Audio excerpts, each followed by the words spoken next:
Salman Khan says Kareena Kapoor had his poster in her bathroom. It was replaced by Nan. Salman Khan's appearance on the premiere episode of the Great Indian Couple Show Season 3 brought plenty of laughs and candid moments. While the original episode aired with much fanfare, Kapil Sharma has now treated fans to unseen footage from the same shoot, offering more insight into Salman's stories, banter, and behind-the-scenes revelations. Nan. In this bonus clip shared on Kapil's YouTube channel, Salman was asked about the possibility of doing a movie with Shah Rukh Khan and Aamir Khan. Reacting to Aamir's earlier comments about wanting to bring the three Khans together for a film, Salman said, "Let them try.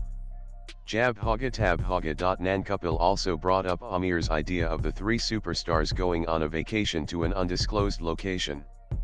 Sharing his thoughts on it, Salman revealed, "Aamir told me that SRK, me and him should make a trip together. We are working it out, a place where nobody knows us." Archana Puran Singh, quick to respond, joked that such a place doesn't exist, suggesting the moon instead.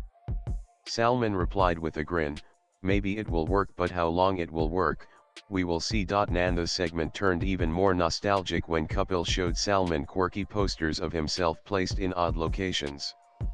Asked if he had ever found his own poster in a strange spot, Salman shared a memory from Kareena Kapoor's childhood. "It is long time ago, I think I have heard in Kareena Kapoor's bathroom. I was shown my poster at her house. I think she was 89 years old at that time. She was a fan. After she became 1516 years old, my poster was replaced by Rahul Roy's poster," he said. Nan. Kareena and Salman, who have worked together in films like Bodyguard, Kinki, and Bajrangi Bhaijaan, share a long-standing professional bond. Nan. Later in the clip, Salman also opened up about his fitness inspiration, pointing to veteran actor Dharmendra. He mentioned how Dharmendra's workout photos motivated him early in his career. Nan. Speaking about his father Salim Khan's lifestyle at age 89, Salman said, Salim Khan eats 23 parathats, meat, rice. He also has dessert twice a day. His metabolism is different. He is also very disciplined. He walks all the way to bandstand and back every morning. Latest blogs.